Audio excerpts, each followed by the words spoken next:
کہیں ہلکی کہیں تیز برسات، کئی سڑکوں پر پانی جمع ہونے سے ٹریفک کی روانی متاثر۔ شارع فیصل پر ایئرپورٹ سے ملیر ہال جانے والے راستے پر پانی، کراچی کو کوئٹہ سے ملانے والے ہب ریور پل کا ایک حصہ گر گیا۔ ہیوی ٹریفک کا داخلہ بند، ملیر ندی برج پر گڑھا پڑنے سے گاڑیوں کی لمبی قطاریں۔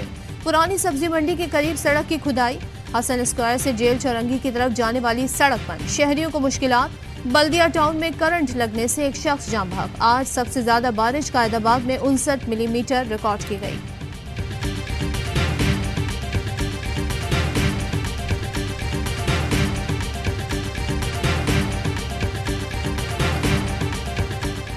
اور بلوچستان، سندھ اور پنجاب میں بارشوں نے تباہی مچا دی، نشبی علاقے زیریاب، ندی نالوں میں طغیانی، جھلمکسی میں متعدد گھر سیلابی ریلے میں بہہ گئے، لسبیلا میں پل اور سڑکیں بہہ گئیں، مکران کا کراچی سے زمینی رابطہ منقطع، راجن پور میں برساتی پانی نے کوہ سلیمان میں تباہی مچا دی، نالے کا بند ٹوٹنے سے درجنوں دیہات زیریاب، پانی گھروں میں داخل، جھلمکسی، کوٹدو اور صادق آباد میں مکانات گرنے سے 2 افراد جاں بحق، 3 زخمی۔